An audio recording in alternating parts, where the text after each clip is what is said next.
découvert ici. Et que vous avez découvert Ivoire TV. Ivoire TV.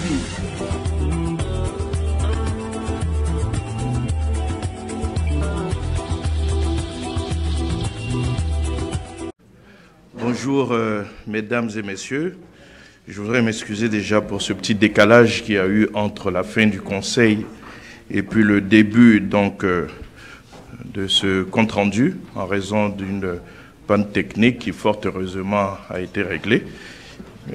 Panne technique qui concernait justement la diffusion en direct de ce compte-rendu et j'en profite pour saluer donc tous les internautes qui nous suivent en direct.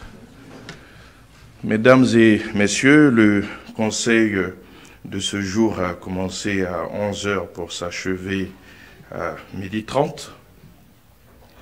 Et l'ordre du jour a porté sur, comme vous le savez, des mesures générales, notamment 5 projets de loi et ordonnances, précisément 4 projets de loi et une ordonnance, 17 projets de décret, 4 mesures individuelles, 2 communications et des points de divers. Concernant les projets de loi et ordonnances, je voudrais vous citer déjà donc les projets de loi, en commençant par ceux qui ont été adoptés au titre du ministère d'État, ministère des Affaires étrangères, de l'intégration africaine et de la diaspora. Au titre donc de ce ministère, le Conseil a adopté les projets de loi suivants. Le premier qui autorise le président de la République à ratifier le protocole dénommé AP4 103 de la Communauté économique des États de l'Afrique de l'Ouest sur l'énergie. C'est un protocole qui a été signé le 31 janvier 2003 à Dakar et comme vous le savez, tant que un protocole, une convention n'a pas été ratifiée, elle ne peut pas rentrer en application, en vigueur.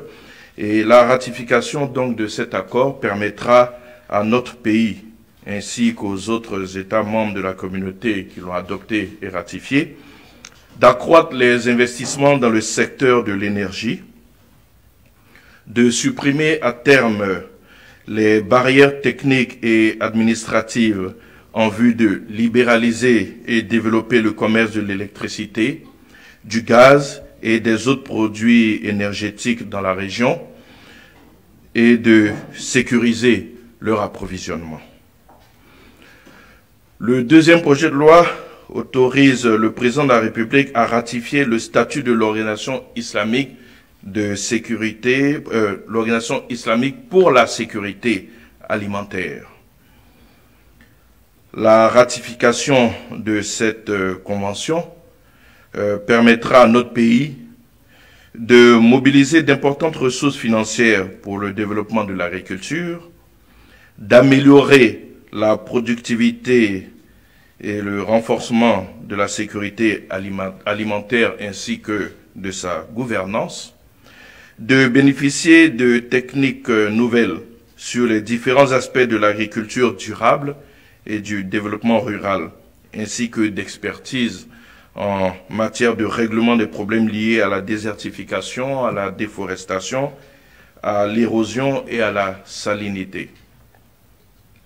Le troisième projet de loi autorise le président de la République à ratifier le protocole de lutte contre la corruption de la Communauté économique des États d'Afrique de l'Ouest, la CEDEAO.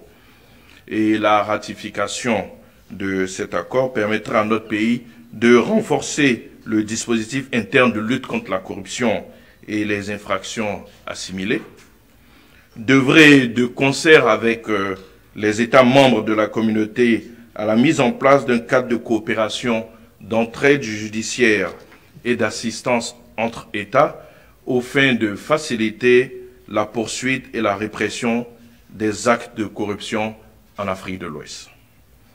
Et enfin, le quatrième projet de loi autorise le président de la République à ratifier la convention d'entraide judiciaire et d'extradition contre le terrorisme convention qui a été adoptée le 16 mai 2008 à Rabat, au Maroc.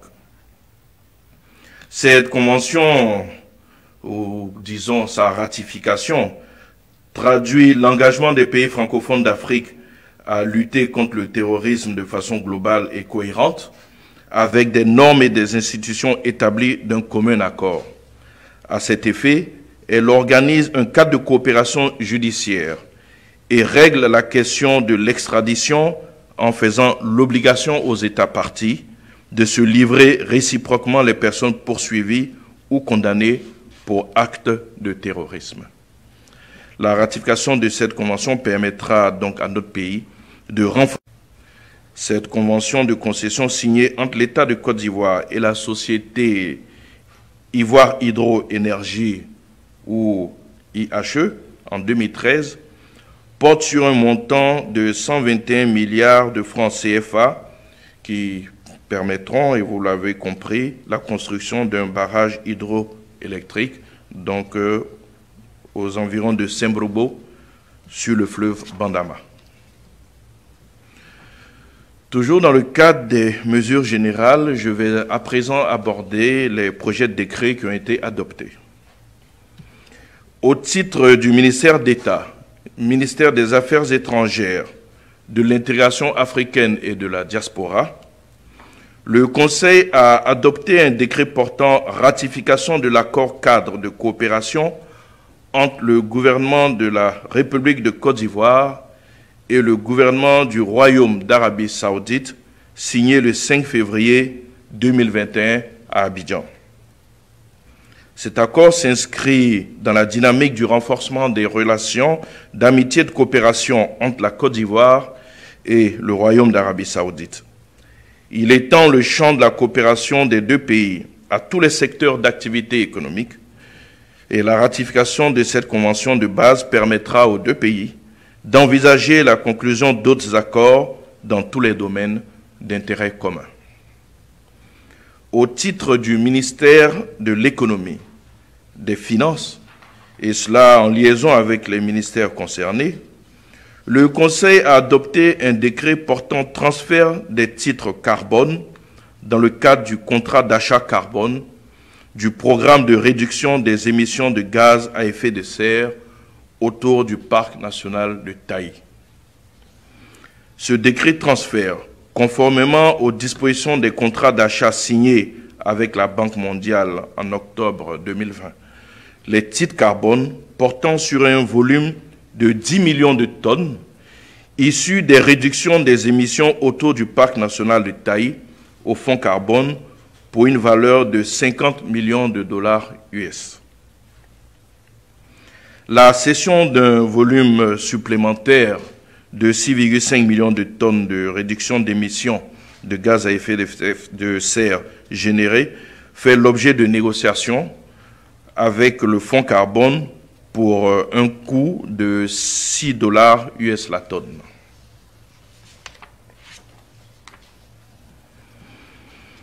Au titre du ministère de la Construction, du Logement et de l'Urbanisme et en liaison avec les ministères concernés, le Conseil a adopté 2 décrets, à savoir un décret portant déclaration d'utilité publique, les parcelles dédiées aux travaux de construction des ouvrages de drainage des eaux pluviales d'Anonkwa-Kouté, dans la commune d'Abobo, de Grand Bassam et de Jesco, dans la commune de Yopougon, suite aux inondations que ces communes ont subies ces derniers temps.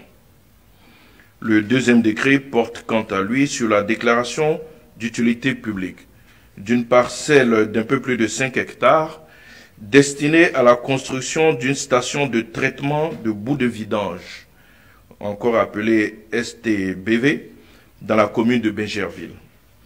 Ces décrets s'inscrivent dans le cadre de la politique d'assainissement engagée par le gouvernement en vue de réduire les risques d'inondation et en application du schéma directeur d'assainissement de drainage du district d'Abidjan. Il convient de souligner que l'État a conclu à cet effet plusieurs accords de financement pour la construction d'ouvrages de drainage des eaux pluviales et de 14 stations de traitement des boues de vidange dont celle d'Abidjan-Est à Bingerville, d'une capacité de 500 m3 jour. Au titre du ministère du Budget, du portefeuille de l'État, en liaison avec le ministère de l'Économie et des Finances, le Conseil a adopté un décret portant régime financier et comptable des établissements publics nationaux. En application donc de la loi du 14 août 2020, ce décret apporte des précisions sur la tutelle économique et financière des établissements publics nationaux, conformément à la nouvelle nomenclature du gouvernement. Il précise les modalités d'élaboration et d'exécution du budget, les missions et les pouvoirs de l'ordonnateur et du contrôleur budgétaire, mais également et surtout les sanctions auxquelles il s'expose en cas de faute de gestion. Au titre du ministère des Mines, du Pétrole et de l'Énergie, et cela en liaison avec les ministères concernés, le Conseil a adopté un décret portant approbation de l'avenant 2 à la Convention de Ivoire Hydroénergie, dont je vous ai parlé en amont, pour la conception, le financement, la construction et l'exploitation et le transfert de propriété de l'aménagement hydroélectrique de Sembrogo-Awati d'une puissance installée de 44 MW. Cet avenant est intervenu dans le cadre du bouclage financier du projet introduit dans les stipulations de la Convention IHE, un mécanisme de protection des partenaires financiers contre la rupture anticipée du contrat de concession. Ces modifications prévoient en conséquence la célérité de la réalisation du projet et la réduction du prix de cession du kilowattheure. Au titre du ministère de l'Assainissement, de la Salubrité, en liaison avec les ministères concernés, le Conseil a adopté 2 décrets. Il s'agit d'un décret portant réglementation des servitudes des ouvrages d'eau potable, d'assainissement et de drainage, de réseaux électriques, de gazoducs et d'éléoducs. Ce décret fixe les limites ou le recul à observer en termes de distance pour l'exercice éventuel des droits de propriété foncière autour des emprises des ouvrages des routes, canaux, ouvrages d'eau potable, assainissement de drainage, de réseaux électriques, de gazoducs et d'éléoducs.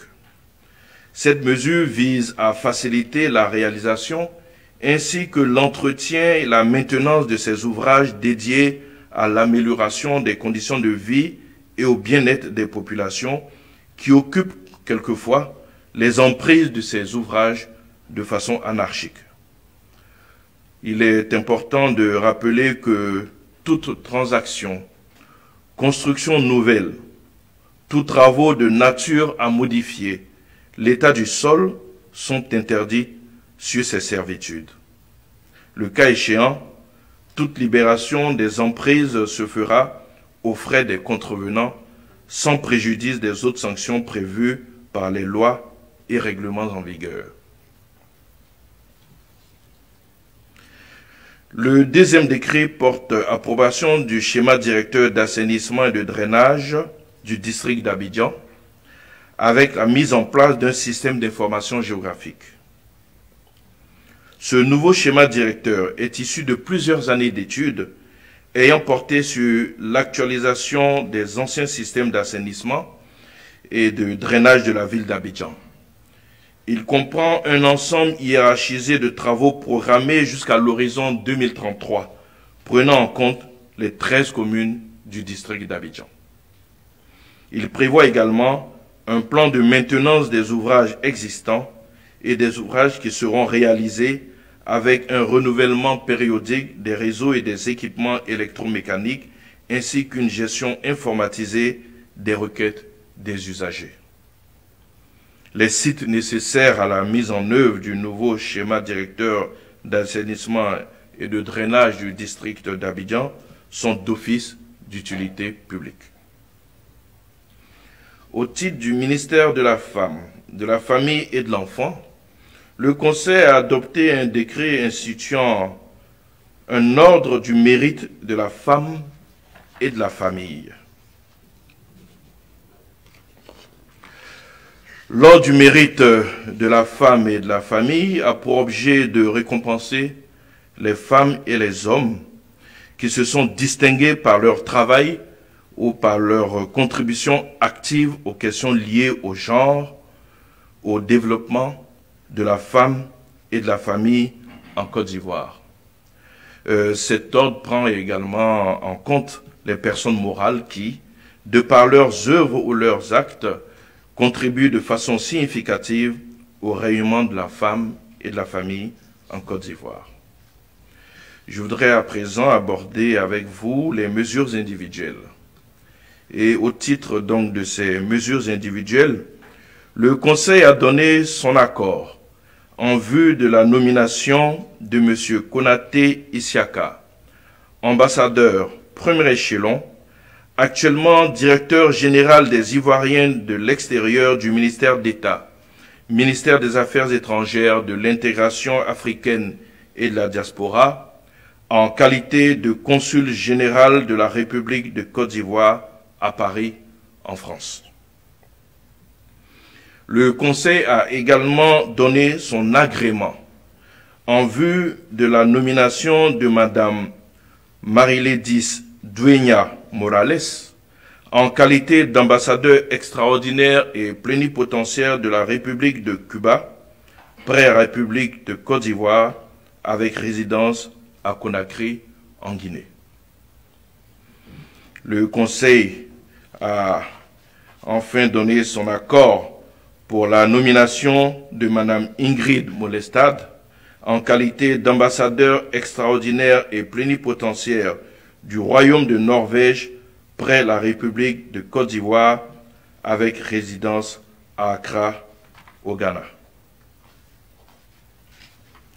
Toujours au titre des mesures individuelles, en ce qui concerne le ministère des Mines, du Pétrole et de l'Énergie, en liaison avec le ministère d'État, ministère des Affaires étrangères, de l'intégration africaine, de la diaspora, le ministère de l'Économie et des Finances, et bien sûr le ministère de la Fonction publique et la modernisation de l'administration, tous des ministères concernés, le Conseil a donné son accord en vue du détachement de M. Traoré Bakary au poste de chef de cabinet du secrétaire général de l'Organisation des producteurs de pétrole africains à Brazzaville, en République du Congo.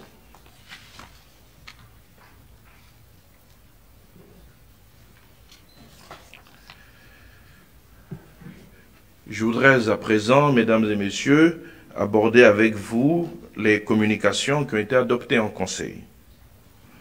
Au titre du ministère de l'Économie, des Finances, en liaison avec les ministères concernés, le Conseil a adopté une communication relative à l'organisation de l'édition 2021 de la Journée nationale du partenariat État-secteur privé, dénommée JNP 2021. Placée sous le haut parrainage de Monsieur le Premier ministre, chef du gouvernement, l'édition 2021 de la JNP aura lieu du 8 au 9 novembre 2021 à Abidjan, autour du thème « Partenariat État-secteur privé pour la réalisation de la vision 2030 du développement de la Côte d'Ivoire ». Cette 5e édition offre une nouvelle occasion, à travers ce thème, de sensibiliser les acteurs publics et les opérateurs économiques au renforcement de la complémentarité entre l'État et le secteur privé pour la réalisation des objectifs de développement socio-économique de notre pays à l'horizon 2030. Cette édition sera marquée par la remise des prix du partenariat État-secteur privé dédié à la célébration des structures qui se sont distinguées par leur forte implication dans l'animation du dialogue public-privé en Côte d'Ivoire. Le Premier ministre sera présent à la cérémonie de clôture de cette cérémonie et en prononcera donc l'allocution de clôture en tant que haut patron de la cérémonie. Au titre du ministère du Budget, et du portefeuille de l'État et en liaison avec le ministère de l'Économie et des Finances, le Conseil a adopté une communication relative au projet de loi de finances rectificative au titre de l'année 2021. Le budget de l'État pour l'année 2021, établi initialement à 8 398,9 milliards de francs CFA, connaît une hausse globale de 694,7 milliards de francs CFA, liée essentiellement aux évolutions de la conjoncture économique, fortement impactée par la pandémie de la COVID-19, et la nécessité de poursuivre les efforts dans le domaine de la santé et des politiques de réduction de la pauvreté pour améliorer le cadre de vie et le bien-être des populations. Ainsi, le nouveau correctif budgétaire pour l'année 2021 s'équilibre en ressources et en charges à 9 093,6 milliards de francs CFA. C'est peut-être le lieu d'appeler tous nos concitoyens à beaucoup plus de civisme fiscal, parce que je reste persuadé que nous pouvons atteindre un budget de 10 000 milliards si nous décidons de le faire. Et pour cela, outre la rigueur budgétaire, il faut certainement un grand civisme fiscal. Payons nos impôts, nous donnerons les moyens à l'État de pouvoir réaliser donc ces objectifs de développement socio-économique pour le pays à l'horizon 2030. C'était donc le dernier point de communication. Je vais à présent aborder avec vous les points de divers. En divers, le Conseil a été informé donc du mot d'ordre des grèves des chauffeurs de taxi qui protestent contre toutes les formes de covoiturage et toutes les formes de transport en commun. Vous avez certainement suivi l'actualité. Des discussions donc se sont engagées avec le ministre des Transports qui a abouti donc à la levée du mot d'ordre. Un compromis est en train d'être trouvé pour une meilleure coordination du fonctionnement concomitant de toutes ces formes de transport modernes dans notre pays. Le Conseil a également été informé de la volonté des doctorants. Ici, il ne s'agit pas donc des docteurs en médecine, mais plutôt de tous ceux qui ont eu des doctorats dans les diverses matières qui sont enseignés dans nos universités. Le ministre de l'Enseignement supérieur et de la Recherche scientifique a ouvert la porte du dialogue. Il doit recevoir normalement donc ces doctorants, en tout cas leurs émissaires, le vendredi 5. Et pour cela, il leur avait été demandé de surseoir à la marche qu'ils voulaient faire. Les portes du dialogue sont ouvertes et le ministre donc les rencontrera le vendredi 5, comme cela leur a été annoncé. Toujours au point des divers, je voudrais vous annoncer qu'il y aura ce vendredi 5, ici au Palais de la Présidence, en présence du chef de l'État, la remise des prix d'excellence. Je voudrais également vous annoncer qu'un sommet extraordinaire aura lieu à Accra, sommet extraordinaire de la CEDEAO, à Accra le dimanche 7, et ce sommet verra donc la participation du chef de l'État. Enfin, le prochain Conseil des ministres est annoncé pour le 10 novembre. Je vous remercie pour votre aimable attention et je suis à présent disposé à me prêter au jeu des questions.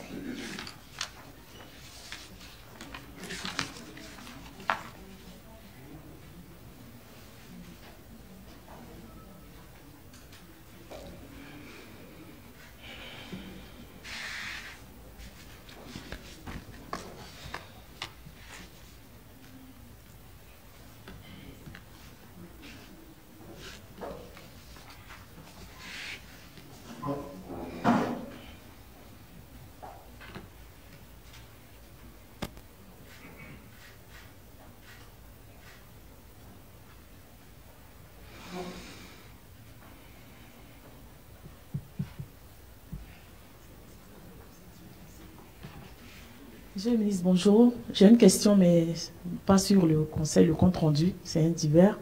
Il y a quelques jours de cela, il y a une note qui a circulé, qui a annoncé l'intégration précisément de M. Kone Katinan dans l'administration publique après plusieurs années d'exil. Est-ce qu'il y a un cadre spécifique qui prend en compte cette réintégration dans l'administration publique? Et est-ce qu'il y a la possibilité de voir d'autres exilés réintégrer l'administration publique? Merci. Monsieur Kone Katinan a bien voulu communiquer sur sa réintégration, mais il n'est pas le seul. Le chef de l'État, dans sa volonté d'aller à la réconciliation, a permis la réintégration de tous ceux qui sont rentrés et qui étaient dans l'administration. Je ne vais pas citer de nom ici, puisque eux ils n'ont pas voulu communiquer, mais certains ont repris les enseignements à l'université. Par contre, ce qui n'a pas été établi, c'est des reconstitutions de carrière. Mais tous ceux qui sont rentrés, qui étaient dans l'administration publique, ont pu être réintégrés. Maintenant, certains en font des actions de communication, ils savent pourquoi, d'autres trouvent leur poste, et puis donc s'insèrent dans la société. Juste pour dire que ce n'est pas une exception.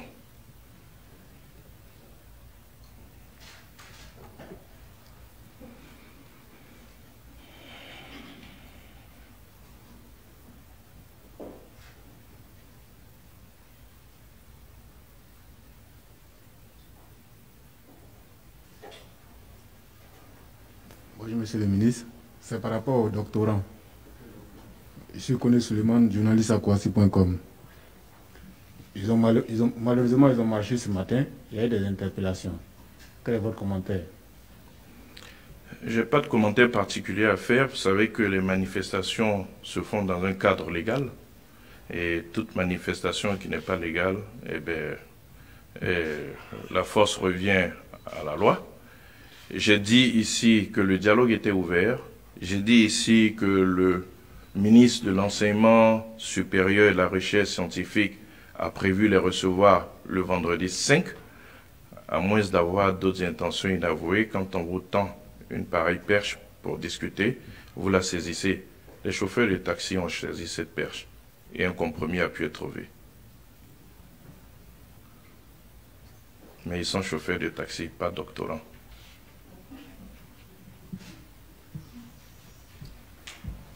Bonjour Monsieur le ministre, je suis Philippe Nadeau pour le quotidien L'Expression. Le week-end dernier, lors d'une activité, une cérémonie à Biancouma, il y a une des filles du général Gay qui a fait un plaidoyer, qui a demandé qu'on accorde le statut d'ancien chef d'État à son père. Quelle réponse compte apporter le gouvernement à cette audience?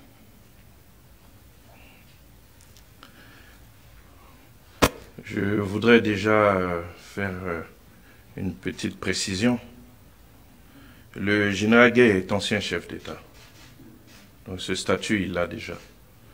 Mais avec tout le respect que j'ai pour sa mémoire, il n'est pas ancien président. La loi, elle est claire. Ce sont les anciens présidents, donc qui ont droit à la rente.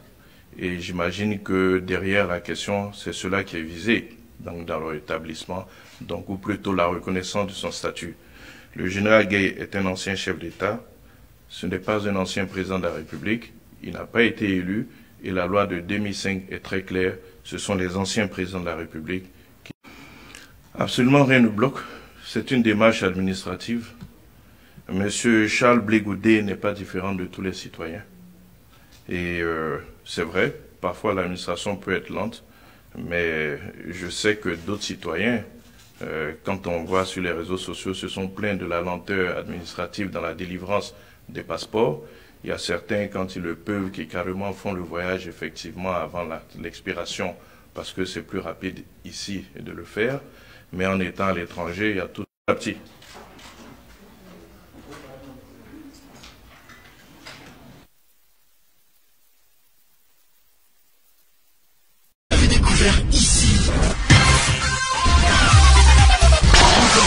Que vous avez découvert Ivoire TV. Ivoire TV.